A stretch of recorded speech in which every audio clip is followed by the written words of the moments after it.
ఆమె అనేక రకాలుగా ఆలోచనతో స్త్రీ పురుషులిద్దరూ వివాహం చేసుకుంటూ ఉంటారు. అయితే దేవుడు అసలు ఈ వివాహాన్ని బట్టి ఏం ఆలోచన చేస్తున్నాడు, ఈ వివాహాన్ని దేవుడు ఎందుకు ప్రారంభించాడు, ఈరోజు ప్రతి వ్యక్తి తెలుసుకోవాలి. ఎందుకంటే వివాహ ప్రాముఖ్యత తెలుసుకోకపోతే ఈరోజు అనేకమైన కుటుంబాలు చాలా చెదరైపోవడానికి గల కారణం దాని యొక్క ప్రాముఖ్యత తెలుసుకునే విధానం బట్టి. పెళ్లి చేసేసుకుంటే సరిపోదు, కానీ అసలు దేవుడు వివాహం పట్ల ఒక చిత్తాన్ని కలిగి ఉన్నాడు. అసలు ఏంటది మనం గ్రహించినప్పుడు మాత్రమే దైవికమైన లక్షణాలు, క్రియలు మన జీవితంలో జరుగుతూ ఉంటాయి. అలాంటి జీవితాన్ని కలిగి ఉన్న వారు ఆశీర్వదించబడడానికి ఆస్కారం ఉంది.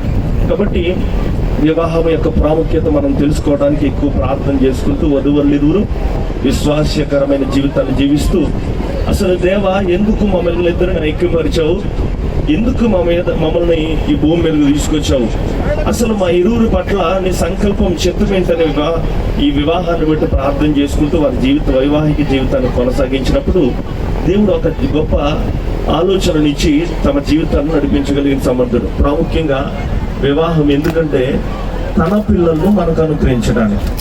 అయితే అనుగ్రహింపబడిన పిల్లలు దేవుని చిత్తానుసారంగా నడిపించి వాక్యం ఎలాగైతే చెబుతుందో అలాగ చేసినప్పుడు ఒక రమ్యమైన అందమైన బిడ్డలు కలిగి తద్వారా దేవుని యొక్క సంకల్పాన్ని, చిత్తాన్ని జరిగిస్తూ దేవుని యొక్క ప్రేమను కనపరిచే విధంగా ఉంటారు.